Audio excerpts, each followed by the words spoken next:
불가살 3화 4화 재밌더라입니다. 3화의 시작은 민상훈과 단활이 민상훈의 옛집에서 문을 두고 만나는 장면에서 시작됩니다. 단활은 결국 문을 부수고 들어갔지만 민상훈은 이미 옆집으로 통하는 비상구를 통해 도망간 후였습니다. 단활은 급하게 쫓아가지만 신고를 받고 출동한 경찰의 발목이 잡힙니다. 신분증을 요구하는 경찰에게 60년생의 박희철 신분증을 내주고 경찰이 조회하는 중에 단활은 그 자리를 피합니다. 민상훈은 급하게 택시에 타서 자신을 위협하는 불가살의 얼굴을 보려고 했지만 알아보지 못합니다. 단활은 다시 그 집에 찾아왔지만 민상훈이 급하게 나가며 흘린 머리끈을 발견하지 못했습니다. 한편 민상훈은 두려움을 느끼고 집으로 들어와서 동생 시호를 찾지만 시호는 남자친구와 있겠다며 들어오지 않습니다. 민상훈을 놓친 단활은 본인의 집으로 돌아오는데 그 집은 폐가처럼 보이고 그 앞에는 여러 대의 자동차들이 주차되어 있었습니다. 단활은 돌아오자마자 휴대폰을 들어 흥신소의 민상훈을 찾는 의뢰를 다시 하게 됩니다. 단활은 민상훈을 만났음을 확신하고 자신이 불가살이 되었던데 무당에게 한 말을 기억합니다. 가족의 복수를 위해, 자신의 복수를 위해 여자를 찾아 혼을 되찾고 그 여자를 불가살로 만들어 깊은 우물에 가둬 괴롭게 하겠다는 것이었습니다. 민상훈은 불가살을 만난 마음을 추스리지 못하며 지난날 언니 민상현이 부탁한 불가살을 죽일 방법을 찾으라 밤을 셉니다. 그리고 골동품상에 찾아가 새로 들어오는 옛 검들을 살펴보고 돌아다녔습니다. 새 칼이 들어와서 살펴보았지만 그것이 불가살을 죽일 방법인지 알 수 없었습니다. 아무 성과 없이 돌아가는 길에 손이 떨리고 소름이 돋아 돌아보니 이전에 언니와 버스를 타고 올라올 때 만났던 버스기사 귀물을 만나게 됩니다. 쫓기다가 기지를 발휘해 가두고 도망쳤지만 귀물은 민상훈의 영혼의 냄새를 기억한다고 꼭 다시 찾을 것이라고 위협합니다. 단활은 16년 전부터 도움을 받던 흥신소 사장에게 문건을 하나 받는데 실종 사건의 용의자 자료였습니다. 단활은 용의자의 사진을 보고 전생의 두억신이었으며 자신이 죽였던 귀물임을 바로 알아봅니다. 이 두억신이는 상당한 재력가로서 살고 있었습니다. 이 두억신이를 좇는 자가 있었으니 남도윤입니다. 보육원 동기의 행방을 찾아 두억신이를 공격했다가 되려 공격당해 차 트렁크에 갇혀 살해당할 뻔했습니다. 불가사의 세계관에 비추어 보면 이남도윤은 단활과 단솔의 아들 단하천의 환생일 것이라 추측이 됩니다. 트렁크에서 얼굴에 상처로 미쳐 눈을 못 뜨고 단활을 칼로 찔렀던 장면이 단하천의 모습과 오버랩되기 때문입니다. 단활은 남도윤을 죽이려고 나오던 두억신이를 찾아와 민상훈의 옛집으로 납치합니다. 그리고 영혼의 냄새에 대한 단서를 찾고 민상훈이 흘리고 간 머리끈을 찾아냅니다. 단활은 민상훈의 머리끈 냄새를 맡고 민상훈이 일하고 있는 세탁 공장의 환영을 봅니다. 두억신이는 단활의 허점을 노리고 공격했지만 되려 단활에게 살해당하고 맙니다. 단활은 세탁 공장에 대한 단서를 흥신소 사장에게 부탁하고 흥신소 사장은 은퇴한 형사에게 부탁하는데 그 형사는 15년 전 민상훈 민상현 자매 사건에서 징계를 받아 형사를 그만둔 사람으로 단급 장군이었습니다. 권오열 형사는 어려서 불가살을 만났던 안 좋은 기억이 있었고 불가살이라는 이름의 병원에 입원한 어린 민상훈에게 들었던 것입니다. 한편 단활은 두억신이에게 찔린 상처로 인해 기운을 잃고 자신이 죽인 두억신이의 차에서 잠들었는데 자고 일어나 보니 트렁크에서 소리가 나서 열어보니 남도윤이 있었습니다.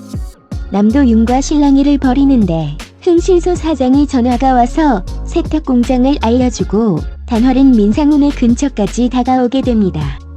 다른 아주머리를 대신해서 철야 작업을 하던 민상훈은 이상한 느낌이 들어 CCTV를 보니 이전에 쫓아왔던 귀물이 쫓아와서 민상훈을 공격해 민상훈을 죽이려고 들었습니다. 이때 민상훈은 정신이 아득해지며 동굴과 짐승 소리의 환상을 들었는데 깨어보니 민상훈을 공격한 귀물이 피투성이가 되어 넘어져 있었습니다. 민상훈에게도 알지 못하는 능력이 있던 것이었습니다. 정신 차린 귀물이 또 공격하려 할 때 단활이 와서 도와주어 귀물을 쫓아냅니다.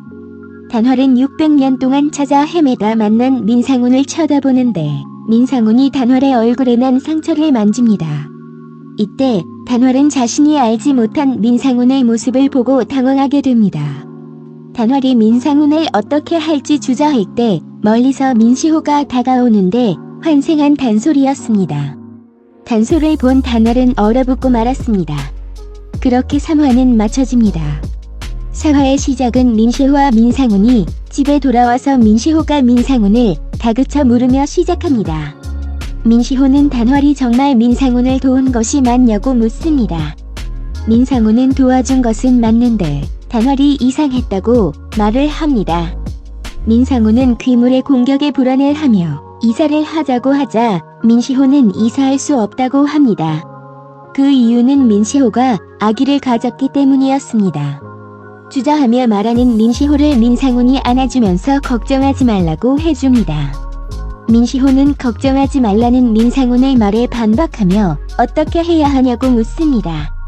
그러면서 지난날 엄마와 언니가 죽을 때 뭔가 했었어야 했었다고 민상훈을 다그칩니다. 생각이 많아진 민상훈은 밖을 바라보다 들어갔는데 단활은 민상훈의 집을 밖에서 바라보고 있습니다.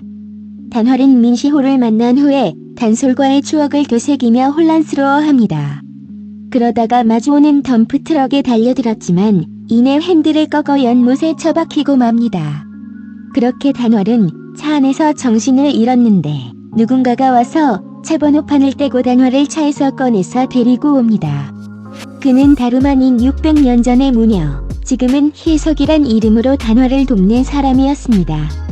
희석은 50여 년 전에 단활에게 구해져서 단활을 돕고 있었고 사람 피를 먹지 않겠다고 했기에 단활이 마셔야 할 동물 피를 조달해왔던 것입니다. 단활은 이번이 마지막이라 하며 불가살로의 삶을 마무리 짓겠다고 이야기합니다. 희석을 배웅하고 난 단활은 위층에서 나는 소리를 쫓아가 보니 남도윤이 단활의 방에 있었습니다. 결국 묶어놓고 나가게 되는데 나중에 권효열 형사를 집으로 끌어들이게 되고 귀물 그슨새에 의해 목숨이 위협당하게 됩니다. 한편 민상훈을 공격했다가 단활에게 쫓겨난 귀물은 다름 아닌 비가 오면 올가미로 사람들을 공격하는 귀물 그슨새였습니다.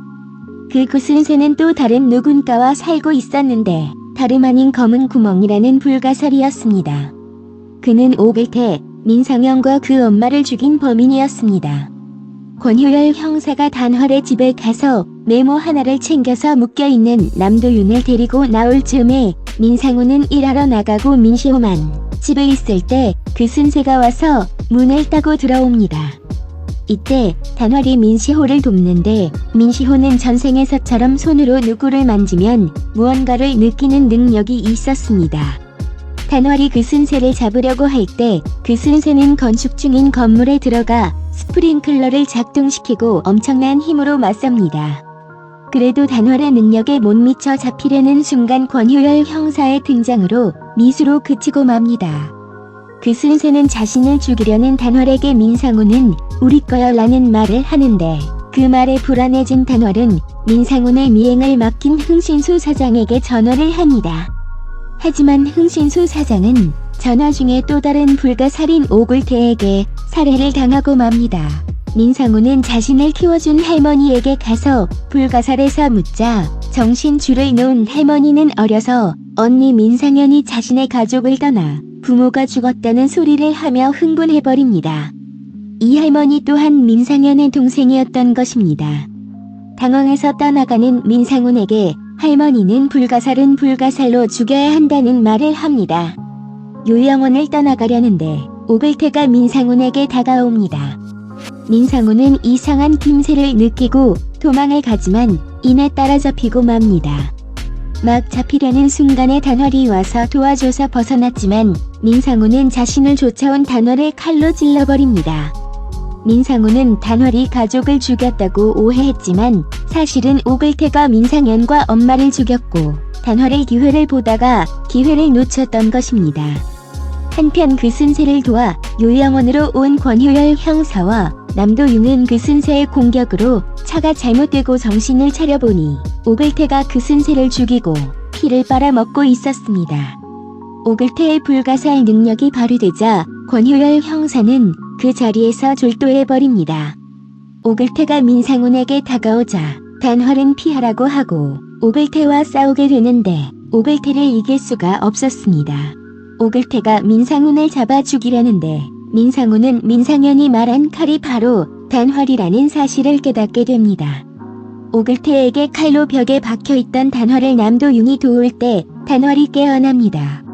그리고 불가살로 변신하자 오글태는 갑자기 피를 토하고 단활이 칼을 던져 칼이 찔려 도망가게 됩니다.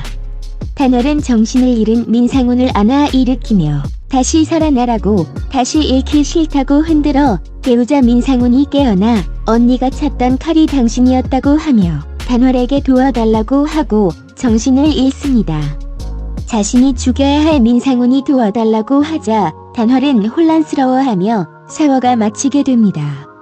1화 2화는 고화물처럼 피가 난무해서 보기 힘들었는데 단활과 민상훈 그리고 오글태가 엮여있는 전생의 업이 궁금해지는 이야기였습니다. 처음은 실망스러웠지만 이야기의 진행에 따라 살짝 재미가 느껴지려고 하는 드라마인 것 같습니다. 재밌더라였습니다.